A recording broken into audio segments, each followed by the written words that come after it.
Welcome to Scoop World Order. It is Sunday night. It is a crazy day in the world of Ohio State football. They wrapped up their biggest official visit weekend of the year. A lot of the committed kids in town, some superstars in town, and a lot of booms, man. It's almost like it's 4th of July and the fireworks are going off because there are some big booms coming out of the Woody Hayes. A surprise left field defensive end boom came out of nowhere. We're going to talk to Bill Greene about that.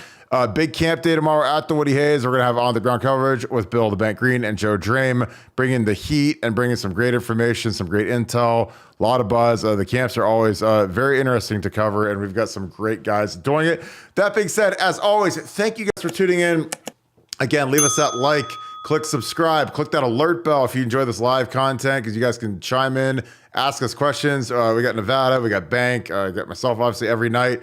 Great stuff. Again, you guys are awesome on the show, so we appreciate you guys tuning in. And as always, shout out where you guys are from. We had a Fort Myers. The guy didn't know that I was in Naples in the comments. So yeah, I'm from Naples, grew up in Naples. But yeah, we've got a million countries popping up now. It's humbling. It's amazing. We appreciate you guys that love our content. So thank you guys so much for tuning in and enjoying this. And I'm going to get right to Bill, the Camp Machine, Bank Greene. Bank, how are you doing today? Man, real good. Good. So we'll start off with official visit weekends are wrapping up. And my favorite thing to ask you is, because again, it's always very tongue-in-cheek and always very funny, did the visits go well for Ohio State? And did the kids have a good time on their visits to Ohio State during their officials? Of course they do. They do everywhere they go. You can't really screw up an official visit. It's pretty hard to do for a school. But that being said, I do think Ohio State does them as well or better than anyone else. I write that all the time, and I believe it. And I think it was we saw that when Urban Meyer and Mark Pantoni waltzed into town, and we were able to see how they did things on these visits compared to how Jim Tressel, who was very successful, but he didn't do it this way. There was a little bit of, well, he didn't have a Mark Pantoni. Okay. He had some guys that were, his capos, and they weren't Mark Pantoni. Okay. At all. So we would sometimes see recruits matched up with a host, and that host hated Ohio State, was on the verge of transferring. We knew it. Somehow the coaches didn't know it. And he would put a big time recruit with a kid who hated Ohio State and was on the way out the door. We just saw things happening that were just kind of funny. Well, then when Pantoni and Urban waltzed in, it wasn't funny anymore. It was war. Oh. And they knew how, and they still do at Ohio State, thanks to Mark, they manage that hour that they have with that kid. From the time that kid sets foot on campus until the time he leaves, they pretty much know what triggers that kid. If you're an academic kid, high academic kid, you're going to have the academic advisors all over you. Whatever you're leaning to, they tailor it that way. They know who to put the kid with as a host. That's huge. You've been through that before on both ends. They're just so smart in what they do. And, they have a great product to sell. And when you have a great product to sell, it helps to have an organized sales pitch, and they're the best.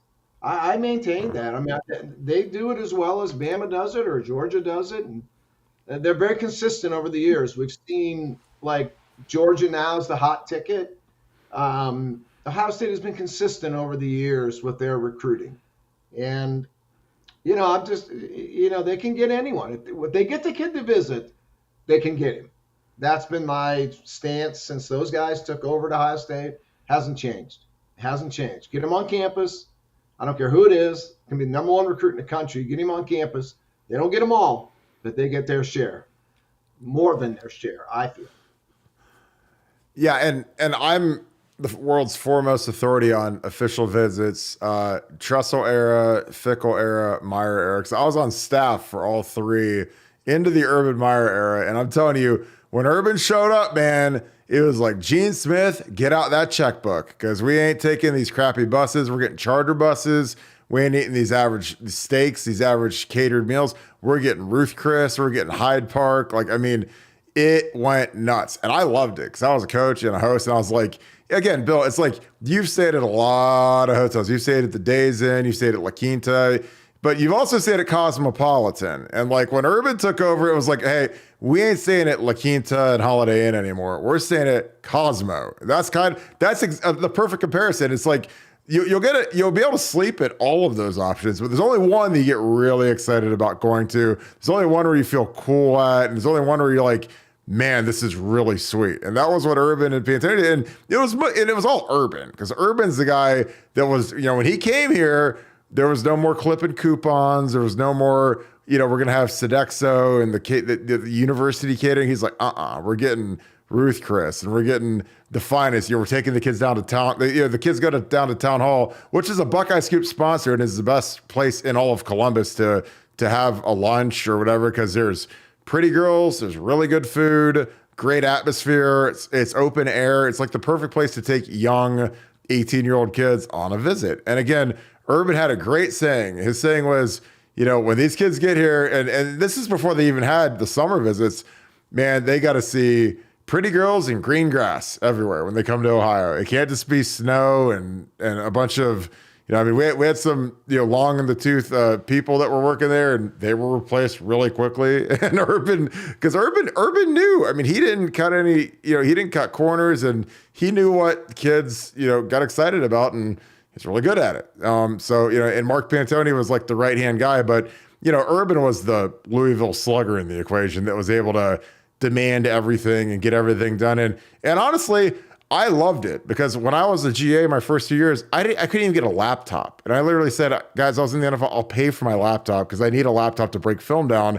And as soon as Brian Voltolini got to the Woody Hayes and Urban was there, I said, look, I'll never ask you guys for anything ever because I'm so happy you guys retained me. But if you guys could get me a laptop, that'd be amazing. And he's like, well, we'll get you one in like 3 days. Like, you guys seriously don't have a laptop? And I was like, and that's like the most critical, like Bill, like you work for, Buckeye Scoop and you're on the message board all day. It would be like if I said you weren't allowed to have a computer to do your job. You're not allowed to have a computer. You have to share it with, someone else. You'd be like, well, that's the dumbest thing I've ever heard in my life. You'd have to go to the library to do it or something. And, so when Urban got there, man, it was like, let's spend some money. But, yeah, I love it. I love that we're top tier, top notch, because we should be. Like, we're Ohio State. Like, and again, when you're competing with, better proximity, because a lot of these kids are from the South or they're from California, and you're better climate in the South, closer to home in the South, you got to win all the other stuff. You got to have better field, better meals, better facility,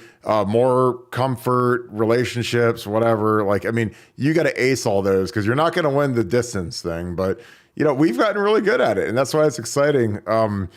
But yeah, like I said, I think those guys do a fantastic job. It'll be interesting to see what the fruits are. There's some predictions coming in, some crystal balls. We're going to move into some camp stuff tomorrow. You got some guys, including a superstar running back from modern day, Jordan Davison.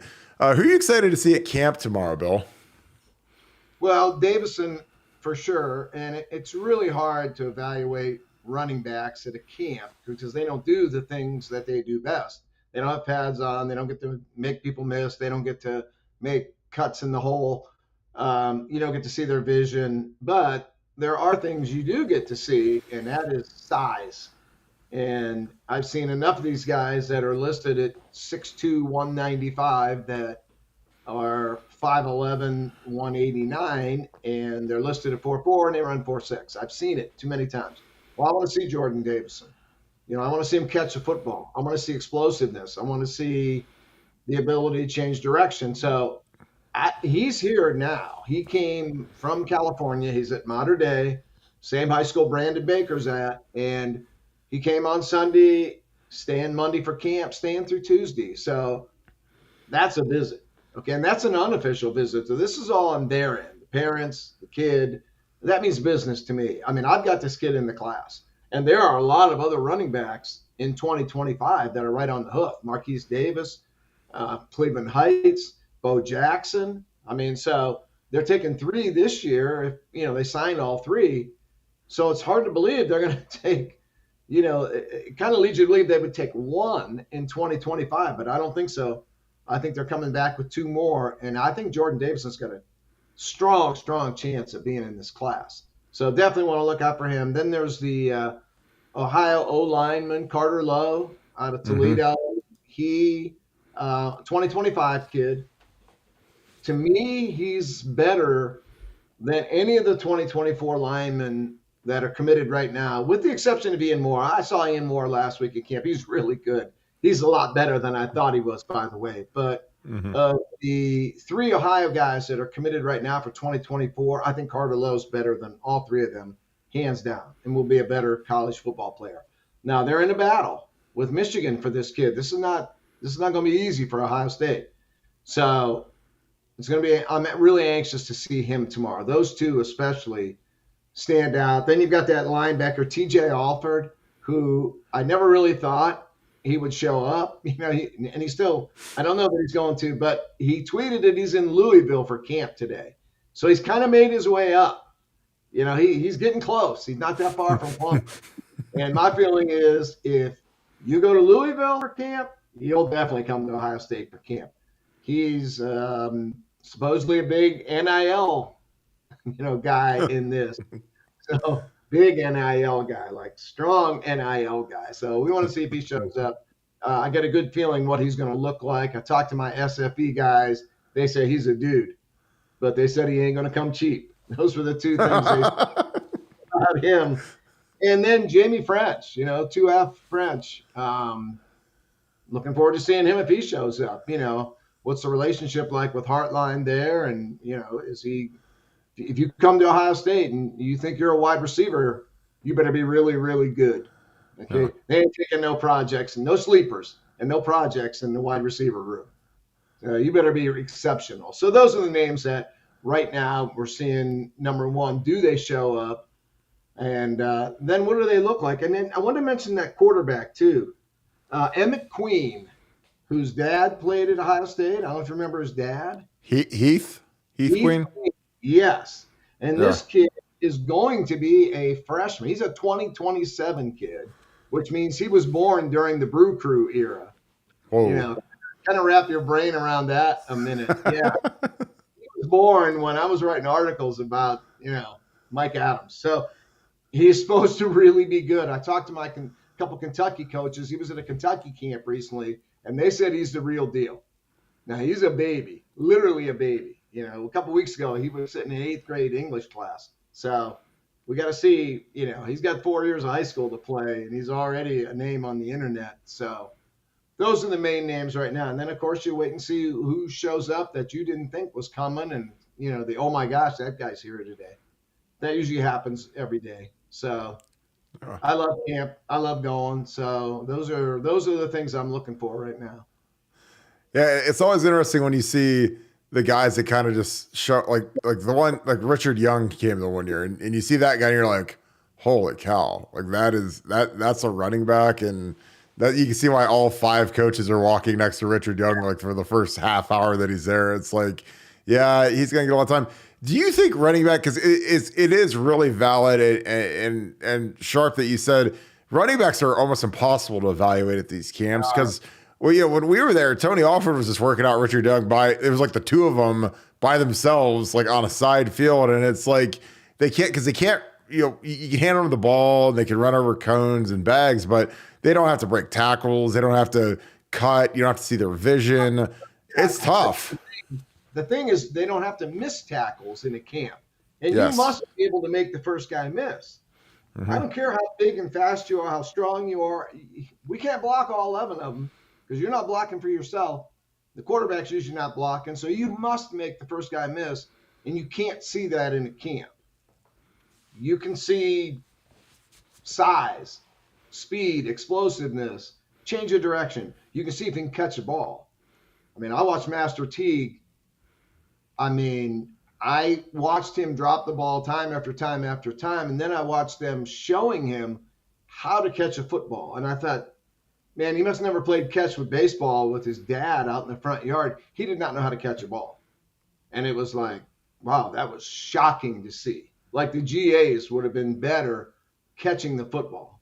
It's like he'd never done it before. He never caught anything before. They had to show him how to place his hands. You see stuff like that, and it's like, well, I don't know. And that Master Teague had other skills, had a nice career at Ohio State, did other things, but When you watch someone that can't catch a football, it kind of makes you think, well, you're not throwing it to him.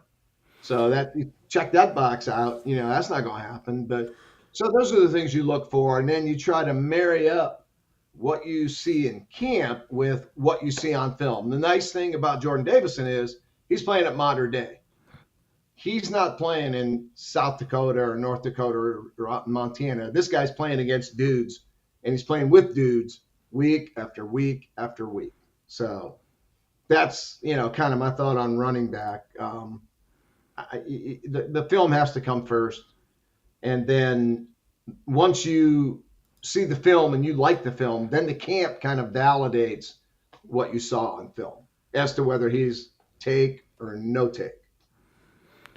Yeah, and Master Teague is a guy, again, like, it's really astute of you to pick up on something like, man, he can't catch, man, he looks a little stiff, because Master Teague, there's this thing called the raw athletic score that every NFL combine player gets graded on all of his numbers. And I think he had the highest raw athletic score of any running back the year that he came out, because he ran in 4.44. And mind you, he weighed he's 5'11", 220, so he's a thick guy.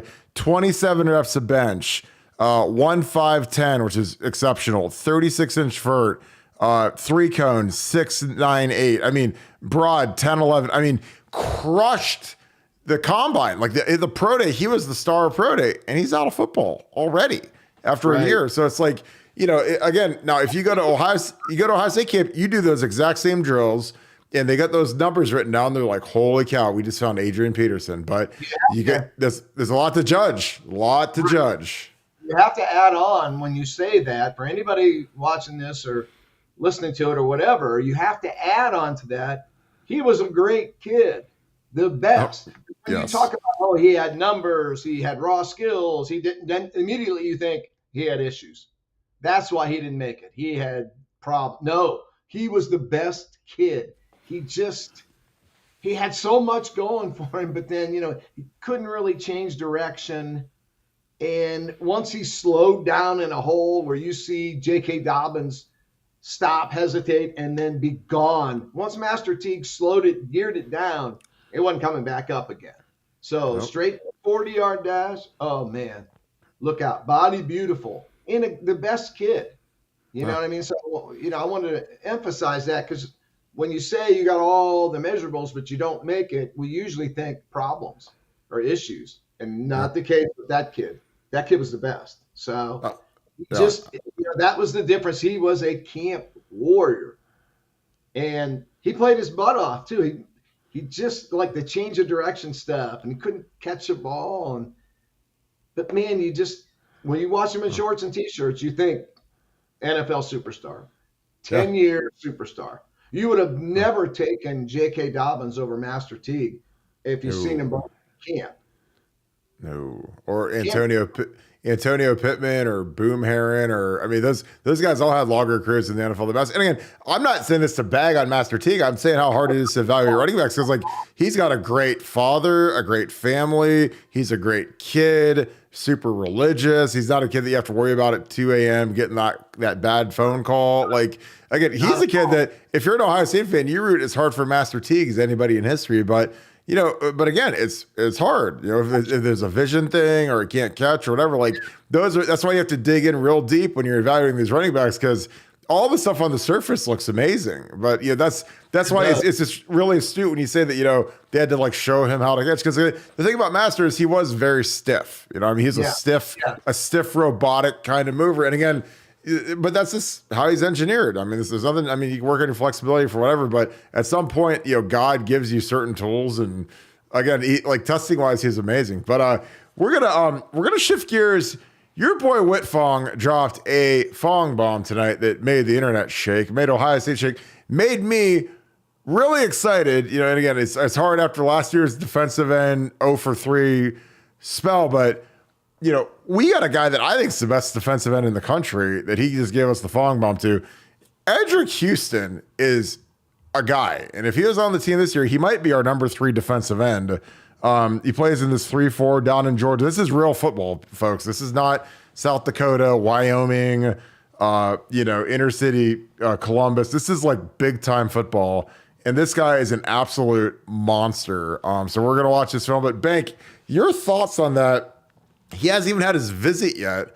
Were you stunned by that? And again, I know that you revere your boy Whit Fong.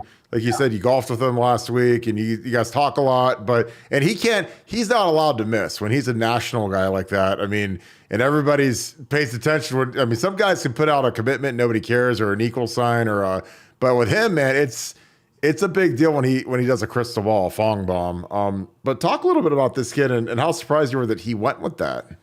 I was very surprised. I wasn't expecting it because he's in the process of taking official visits right now.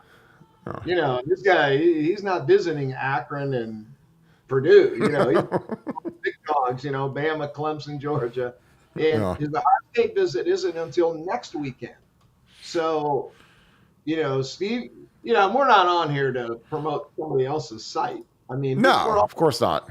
We're not stupid enough to think that he's not Steve Wilfong. So when he makes a Fong bong out there, I mean, not a Fong bong, but a Fong bomb, different. Yeah. We react to that. I mean, my God. I mean, I don't have it. I don't have anything. I wish I could tell you. I knew he's coming to Ohio State. I don't. So I'm just kind of sitting back watching on this one. And I mean, my gosh, this guy is a terror. I mean, you want to say he's the number one player in the country over Dylan Raiola? I'm not going to argue. I'm not going to argue. No. I mean, he might be my number one player in America. I mean, this is a game wrecker here. Special dude. I mean, just watching him on film, I can't believe he wouldn't be on the field for Ohio State this year. Sure. If he somehow graduated the next week, picked his college and played in 2023, it's impossible for me to not see this guy in the rotation at Ohio State this year. I mean, he's that impressive to me. I mean, special. So, Ohio State fans, it's one to get excited about, Yeah. Yeah. And again, I'm with you. Like, we're not here to promote other sites, but when someone like Steve Whitfong puts that in and it's the most random thing in the world and nobody on the Ohio State beat had any clue that this was coming, it's kind of like one of those eyebrow raisers, I guess, because it's not like there's a lot of smoke that this guy could go to Bama and get a huge deal, Georgia get a huge deal, Clemson, SC. I mean, this is literally like, you talk about the five. If I say Bank, this is the five best offers in America. He has Bama, Georgia, Clemson, USC, Ohio State. Those are his five visits. So, I mean, that's as good as it gets. And those schools all have NIL money and slush funds and everything else in the world. And this kid's from Georgia. So it's not like he's from Pittsburgh or Ohio. I mean, he's literally from Buford, Georgia. So you yank this guy out of Kirby Smart's clutches. I mean, that is an incredible kid. That's why we're talking about it, because I was like, holy cow. Because like, of all the guys that you say, if you said, Kirk, you got one guy to this class that isn't an offensive tackle, it's this guy. I mean, and the only other guy I'd put in as number one in the class is JJ. I mean, JJ's, he's my guy and he's your guy, but this guy and JJ are the two guys for me, man, for the co-number ones in that class. If you're taking somebody overall number one, if you got the first draft pick for college next year, you got to take receivers are everywhere. You find receivers. You're right. Trees, and I love JJ. JJ is an amazing receiver, but I'll take this guy. I'll take JJ. You know what I mean? I love JJ too, but you just don't find guys like this. I mean, we watched Jack Sawyer's tape in high school. We watched JT Tuimaoloa's tape in high school. Pretty good. Not this guy. They're not this. No, they're not. This is an amazing package of speed, size, strength, explosiveness. There's no holes here. No. With Jack, it was like, he didn't play his senior year. Played a lot of quarterback, as a junior. JT Tuimaoloa, there was a question of competition. Then in his body, was he a tackle? Was he an end? There were some questions on those two guys, and they're studs.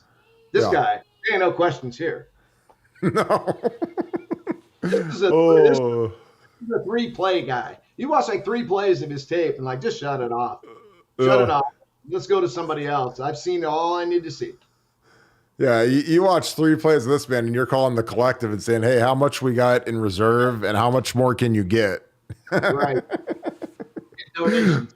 Oh God, please send out another email for donations for the collective, and you better have a couple more of those big dinners and have all the big guys over to Ryan Day's house and tell Ryan put that hat in the middle of the table and say, "Hey, we gotta get this." Because again, the other thing is like JT. There's a strong possibility he's out after next year, so you got that hole at that defensive end spot, man, and it's like. If there's one thing that can help us on defense, man, it's getting to the quarterback. And that's what this guy's exceptional at. Because when he touches guys, it's like they're it's like they're getting shot by a cannon. Look at that. They all go backwards, like instantly. And he can run, too. I mean, I say, they missed last year on the Wilson kid, the Keeley kid, and then Mateo, who we both love. Yeah. I'm going to tell you what, if I can have one of those 4, with this guy included, I'm taking this guy over Mateo, over Wilson, over Keeley. I'm taking this guy. I agree, because this guy's playing. This is a better brand of football. I mean, he's absolutely dominant. And again, look here, they put him at tight end, and he's pancaking guys. So I mean, this guy. So he's obviously a good team. Look at him put this. I mean, he's literally pancaking a guy in the end zone. So he's willing to do the dirty work and be a blocking tight end here. He's not just some prima donna who wants to pass rush. So again. I agree with you. Like, I watched this guy's film, and like I remember the first time I saw this guy's film, I was like, "Yeah, there's no way that he's not going to be a Georgia Bulldog." There's just no. There's no. That's my first thought too. They will, they've known him longer than anyone. They're closer. Oh yeah. To anyone, so he's not getting out of our state. I don't care. Yeah. And the scary thing is, once Wilfon puts out that crystal ball pick, that just gets. I'm sure Ohio State's probably wishing Steve would not have put that crystal ball out. Just let it sleep. Let it rest. Don't draw attention to us. Kirby will get the NFL guys rolling tonight. Oh God, I've seen it. Like, I mean, if this was Urban and Mike Vrabel, if this kid was from Columbus, Ohio, if he went to DeSales and he was this good, and there was some crystal ball that went to Georgia overnight, Urban would have a staff meeting at probably 6 p.m. with Vrabel, Pantoni, probably the entire staff, and we'd be in there from 6 to about midnight, and it would be nothing but hellfire and death, because he'd be like, how is this kid who's in our backyard, and we're the back-to-back defending champions, the number 1 defense in the country, how is this guy going to Ohio over our school? So, I mean, again, like that's... Kirby's going to be like a rabid pit bull when he sees that prediction, and I don't feel bad for the D-line coach, but man, I feel bad for him and Muschamp because he's the coordinator, and it's going to be a wild one. Because I mean, Kirby's going to have his Pantoni's going to print this off and put it on his desk tomorrow morning, and it's going to be like the killing fields. Oh my God! Yeah, just set things on fire down in Georgia. So Ryan Day's probably happy to see that crystal ball. Like, you couldn't have kept it to yourself.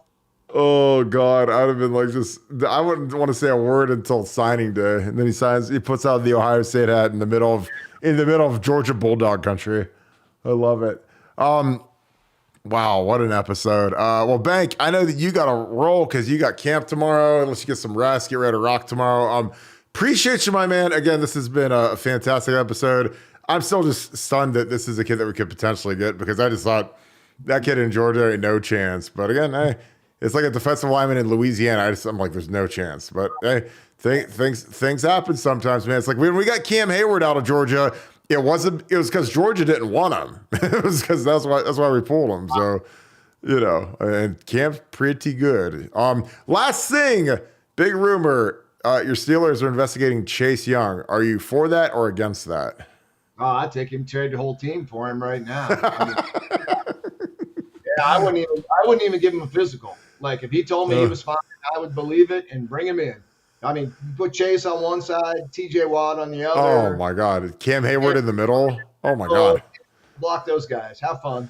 Yeah, I would sign him without a physical, without seeing him in person. I don't have to meet with him. If his agent wants him in, he's in. We're signing him, and let's go. Let's go. And if he's hurt and it doesn't work out, then it doesn't work out. We took a chance and it didn't work. But my gosh, give up everything. Give up whatever you have to give up, except TJ Watt and Hayward. Keep those. That'd be my 3, and I'll build around him. Yeah, Yeah, I mean, it's, give them what they want. Let's go. yeah, Yeah. so that'd be a terrifying front. Terrifying. Yep. Oh my God. Well, we're gonna wrap this. Well, appreciate you, my man, and have some fun at camp tomorrow. Thanks, my man. All right. We got our man Bank. Great show. Big camp coverage tomorrow. Come with Bank and Joe Drame. They'll be on the ground, getting the photos, getting the videos, getting all the stuff that you love from camp. So we appreciate you guys as always. We are on fire on BuckeyeScoop.com. Our message board is constantly getting refreshed with some hot new topics, a lot of posts, a lot of energy. So do you guys love the Ohio State Inside Information game? BuckeyeScoop.com is your new home. You need to join it, subscribe to it. We just had a huge party this Friday for our 3rd birthday. So thank you, all of you that attended that. Had a blast. It really was a good time. So it was great seeing all you guys in person. As always, if you enjoyed this content, please leave us a like, click subscribe. And also, if you could, and you enjoy these live shows, click that little alert bell. You get an alert on your phone, on your TV. When we go live, you can tune in, check it out, interact with us, correspond with us. We appreciate you guys as always. So thank you guys so much. We appreciate you guys. I hope you guys have a great rest of your day.